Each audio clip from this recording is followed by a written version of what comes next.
Hello guys, big boss താരം ഷിയാസ് കരീം 65 ലക്ഷം രൂപ ഒരു പ്രവാസിയായ സ്ത്രീയിൽ നിന്ന് കബളിപ്പിച്ച് തട്ടിയെടുത്തു എന്നുള്ള വാർത്ത ഇപ്പോൾ പുറത്തു വന്നിരിക്കുന്നു. കൂടാതെ സോഷ്യൽ മീഡിയയിലും മാധ്യമങ്ങളിലും മിന്നിത്തിളങ്ങിക്കൊണ്ടിരിക്കുകയാണ്. നമുക്കിതിൽ എത്രമാത്രം സത്യാവസ്ഥയുള്ള കാര്യം നമുക്ക് വരും ദിവസങ്ങളിലാണ് അറിയാൻ സാധിക്കുന്നത്. എന്നിരുന്നാലും ഇപ്പോൾ വാട്സപ്പ് വോയിസ് ചാറ്റുകൾ ഇപ്പോൾ പുറത്തു വന്നതിൽ നമുക്ക് മനസ്സിലാക്കാൻ സാധിക്കും ഇവർ സാധാരണ ഒരു ഫ്രണ്ട്ഷിപ്പ് അല്ലായിരുന്നു, ഇവർ തമ്മിൽ ഒരു വലിയൊരു റിലേഷനിൽ തന്നെയായിരുന്നു എന്നുള്ളത് മനസ്സിലാക്കാൻ. കാരണം ഷിയാസ് കരീം ആ വോയിസിൽ വ്യക്തമായിട്ട് പറയുന്നുണ്ട് ഇത്തരം കാര്യങ്ങൾ. അതായത് ക്ലീശ ഡയലോഗുകൾ ഉണ്ടല്ലോ, നമ്മൾ ഞാൻ മരണം വരെ നിന്റെ കൂടെ കാണും, നീ എൻ്റെ കൂടെ കാണണം എന്നുള്ള ക്ലീശ ഡയലോഗുകളൊക്കെ ഷിയാസ് കരീം ഇറങ്ങുന്നുണ്ട്. കൂടാതെ ഷിയാസ് കരീം പൈസ വേണം എന്നുള്ളത് പറയുന്നുണ്ട്. അതുപോലെ പല ഘട്ടത്തിലായിട്ട് പൈസ ചോദിക്കുന്നുണ്ട്. അപ്പോൾ 16 ലക്ഷം ഈ പറഞ്ഞ പൈസ 65 ലക്ഷം രൂപ പല ഘട്ടത്തിലായിട്ട് ഇങ്ങനെ മേടിച്ചു എന്നുള്ളത് തന്നെയാണ് നമുക്ക് ഈ വോയിസിൽ കൂടെ മനസ്സിലാക്കാൻ പറ്റുന്നത്. അപ്പോൾ ഇനി പഴയ ഹിസ്റ്ററി വോയിസുകളൊക്കെ അറിയാമെങ്കിൽ അത്ര പൈസ ആകുമായിരിക്കും. നമുക്കിപ്പോൾ ഉള്ളത് ഒരു 17 മിനിറ്റിന്റെ വോയിസ് ക്ലിപ്പുകളാണ് ഇറങ്ങിയിട്ടുള്ളത്. നമുക്ക് ആദ്യം അതിനെക്കുറിച്ചുള്ള ആ വാർത്ത കേട്ട് നോക്കാം. പ്രണയം നടിച്ച് 65 ലക്ഷം രൂപ തട്ടിയെന്ന യുവതിയുടെ പരാതിയിൽ ബിഗ് ബോസ് താരം ഷിയാസ് കരീമിനെതിരെ പോലീസ് കേസെടുത്തു. പാലാരിവട്ടം പോലീസ് രജിസ്റ്റർ ചെയ്ത കേസ് കോഴിക്കോട് ചേവായൂർ പോലീസിന് കൈമാറി. സ്ത്രീത്വത്തെ അപമാനിച്ചതിനും പണം തട്ടിയതിനും ഭീഷണിപ്പെടുത്തിയതിനുമാണ് കേസ്.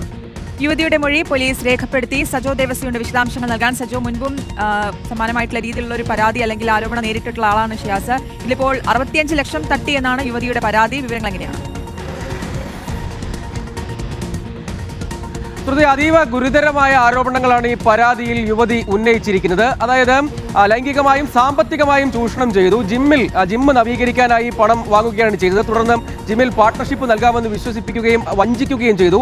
പല സമയങ്ങളിലായി 65 ലക്ഷം രൂപ ഇങ്ങനെ തട്ടിയെടുത്തു. അവസാനം ഈ വഞ്ചന വൈകിയാണ് തിരിച്ചറിഞ്ഞത് തുടങ്ങിയ കാര്യങ്ങൾ ചൂണ്ടിക്കാട്ടിയാണ് ഈ പരാതി നൽകിയത്. പരാതിയുടെ അടിസ്ഥാനത്തിൽ പാലാരിവട്ടം പോലീസ് കേസെടുക്കുകയും ക്ലിപ്പും കൂടിയും ആ വോയിസ് കുറെ 17 മിനിറ്റിന്റെ ഉണ്ട്. അത് പ്രധാനപ്പെട്ട വോയിസുകൾ നമുക്കൊന്ന് കേട്ടു നോക്കാം. മറ്റേത് കിട്ടാണെങ്കിൽ അയക്കട്ടെ. എനിക്ക് ഈ 1 പിന്നെ 10 തന്നായിട്ടാ ഒരുമിച്ച് തന്നാൽ മതി, അല്ലെങ്കിൽ പണി പാടും. അക്കൗണ്ടിലും വേണ്ട, മറ്റൊന്ന് തന്ന കയ്യില് പണിക്കാശ് പടപടാന്ന് പണിയും ചെയ്ത് തീർക്കാലോ.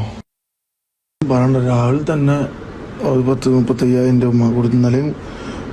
അപ്പോൾ വോയിസ് എല്ലാവരും കേട്ടല്ലോ. എനിക്ക് ഈ വിഷയത്തിൽ പറയാനുള്ളത്, ഷിയാസ് കരീമിന് ഇതേ സിമിലർ പാറ്റേണിൽ വേറൊരു വിഷയം ഉണ്ടായിരുന്നു. ഒരു സ്ത്രീ വന്നിട്ട് പറയാണ് എന്നെ വഞ്ചിച്ചു, എൻ്റെ പൈസ തട്ടിയെടുത്തു എന്നുള്ളത് പറഞ്ഞൊരു വിഷയം നേരത്തെ ഉണ്ടായിരുന്നു. ഷിയാസ് കരീമിന്റെ ബാക്ക്ഗ്രൗണ്ടിലുണ്ട്.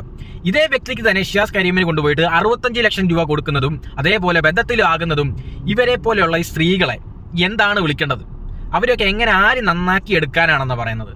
ഒരിക്കലും ആരെ കൊണ്ടും സാധിക്കുകയില്ല. ഇതേ ടൈപ്പ് പ്രശ്നം നമ്മുടെ നാട്ടിൽ എപ്പോഴും നടക്കാറുണ്ട്.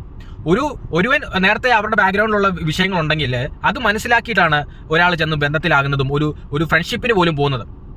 പക്ഷെ ഇത്തരം ഈ സ്ത്രീകൾ ഇപ്പോൾ ഈ 65 ലക്ഷം പോയ ഈ സ്ത്രീക്കൊക്കെ ഇതുവരെ നേരം വെളുത്തിട്ടില്ലെന്നാണ് എനിക്ക് ചോദിക്കാനുള്ളത്.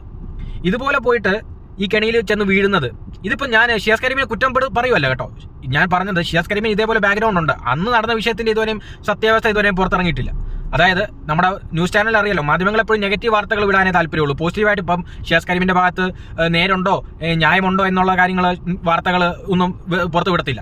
ഷിയാസ് കരീമിന് എന്നുള്ള വിഷയത്തിലും ഇതുപോലെ തട്ടിച്ചു മോഷ്ടിച്ചു എന്നുള്ള വാർത്തകൾ മാത്രമേ വിട്ടുള്ളൂ. ഷിയാസ് കരീമിന്റെ ഭാഗത്ത് തെറ്റുണ്ടോ, കോടതി അതുപോലെ നിയമപരമായിട്ട് എന്തെങ്കിലും ശിക്ഷ കൊടുത്തു, ആരുടെ ഭാഗത്ത് തെറ്റ് ശരിയെന്നുള്ളതൊന്നും വാർത്ത വിട്ടിട്ടില്ല.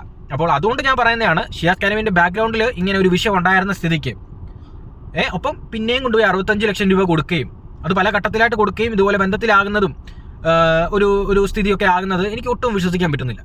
അപ്പോൾ ഇതിന്റെ എന്തായാലും സത്യാവസ്ഥ പുറത്ത് വരട്ടെ. അതായത് ഷിയാസ് കരീമിനെ ഒരിക്കലും കുറ്റപ്പെടുത്തില്ല. കാരണം ഇതിനൊന്നും സത്യാവസ്ഥ നേരെന്താന്നുള്ളത് നമ്മുടെ നിയമപരമായിട്ട് കണ്ടെത്താൻ സാധിക്കത്തുള്ളൂ. എന്തായാലും ഇതിന്റെയൊക്കെ സത്യാവസ്ഥ പുറത്ത് വരട്ടെ എന്ന് ഞാൻ അഭ്യർത്ഥിക്കുന്നു.